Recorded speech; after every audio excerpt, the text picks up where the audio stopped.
মৰিগাঁও জিলা সাংবাদিক সন্থাৰ নৱনিৰ্মিত গৃহ উদ্বোধন। বুধবাৰে মাংগলিক ৰীতি নীতিৰে তিৱা সাহিত্য পৰিষদৰ আবণ্টিত পুঁজিৰে নিৰ্মাণ সাংবাদিক সন্থা কাৰ্যালয়ৰ দ্বিতীয় মহলা গৃহ। গৃহটি উদ্বোধন কৰে তিৱা সাহিত্য পৰিষদৰ মুখ্য কাৰ্যবাহী সদস্য জীৱন চন্দ্ৰ কোঁৱৰে। উক্ত অনুষ্ঠানত উপস্থিত থাকে তিৱা সাহিত্য পৰিষদৰ মনোনীত সদস্য অজিত ডেকা, মৰিগাঁও জিলাৰ সাংবাদিক সন্থাৰ উপদেষ্টা মহেন্দ্ৰনাথ হাজৰিকা, উপেন ডেকাৰ লগতে মৰিগাঁও জিলা জ্যেষ্ঠ সাংবাদিকসকল আৰু বিভিন্ন সামাজিক সাংস্কৃতিক অনুষ্ঠানৰ লগত জড়িত বিষয়ববীয়াসকলৰ উপস্থিতিত নতুন গৃহটি উদ্বোধন কৰি গৃহ প্ৰৱেশ কৰিলে।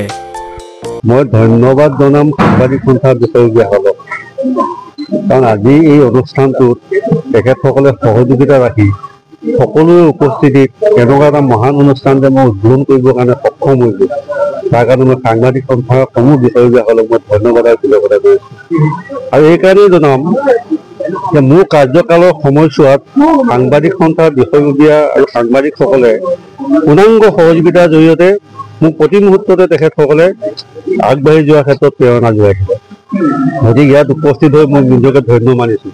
সাংবাদিক সন্থাৰ ভৱনটো কিবা কৰিব পাৰিছোঁ নোৱাৰিছোঁ এইটো বেলেগ কথা, কিন্তু সাংবাদিকসকলৰ যিটো সহযোগিতা মনোভাৱ, অনুষ্ঠানটোৰ প্ৰতি সাহিত্য পৰিষদৰ প্ৰতি থকা যিটো সহযোগিতা মনোভাৱ, এই সহযোগিতা মনোভাৱটোৰ কাৰণে আৰু কিছু কৰিবৰ কাৰণে মই প্ৰয়াস মেলিছোঁ। সেইখিনি নিশ্চয় কৰিব পাৰিলেহে মই আপোনালোকক সেইখিনি ভাল পাম বুলি মই নিজকে অনুভৱ কৰিছোঁ।